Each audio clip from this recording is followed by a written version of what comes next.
Hello everyone, কেমন আছো সবাই? আশা করি সবাই খুব ভালো আছো, সুস্থ আছো। আর আমিও ভালো আছি, সুস্থ আছি। এই ভালো লাগার মধ্যেও না মনটা ভীষণ খারাপ, কারণ হাজব্যান্ড চলে যাবে কাজের সাইটে। প্রায় টানা 1 বছর ছুটি কাটানোর পর কাজের সাইট থেকে কল আসছে যে স্টাফ নিয়ে যেতে হবে। তো হাজব্যান্ডকে এক মুখ হাসি নিয়ে বিদায় জানিয়ে দিলাম। ও পিছনে পিছনে আসে খালি, তোমাকে ভোবো করছে খালি। আর মাম্মাম তো ভীষণ দুষ্টুমি করছে। এদিকে হাজব্যান্ডের ব্যাগ সব প্যাকিং হয়ে গেছে, এবার বেরিয়ে পড়বে। আর মাম্মাম তো কি দুষ্টুমি করছে, ওর পাপাকে বলতে জানো যাবো তোমার সাথে।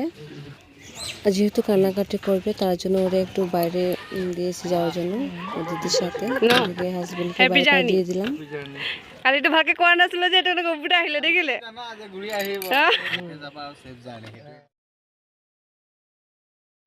তো চলো সবাইকে বাই বাই জানিয়ে বেরিয়ে পড়েছে নিজের কাজের উদ্দেশ্যে। অনেক মিস করবো সত্যি, মনটা ভীষণ খারাপ ছিল। আর বিশেষ করে মামামের জন্য মনটা খারাপ ছিল, কারণ ওর পাপাকে ভীষণ মিস করবে। যখনই গাড়ির আওয়াজ, বাইকের আওয়াজ শুনে না, তখন পাপা আসছে বলে বেরিয়ে আসে ঘর থেকে। কিছু করার নেই, হাজারো ব্যস্ততার মাঝে, হাজারো মন খারাপের মাঝে নিজেকে হ্যাপি রাখতে হয়। তো happy journey my dear husband, খুব শিগগির দেখা হবে তোমার সাথে, তোমার অপেক্ষায় রইলাম। আর সবাই ভালো থেকো, সুস্থ থেকো। আজকের মতো এতটুকুই। ভিডিওটা ভালো লাগলে নিশ্চয়ই কমেন্ট করে জানিও। দেখা হবে তোমাদের সাথে নতুন একটি ভিডিওতে নতুনভাবে। ততক্ষণের জন্য সবাইকে টাটা, বাই বাই সবাইকে।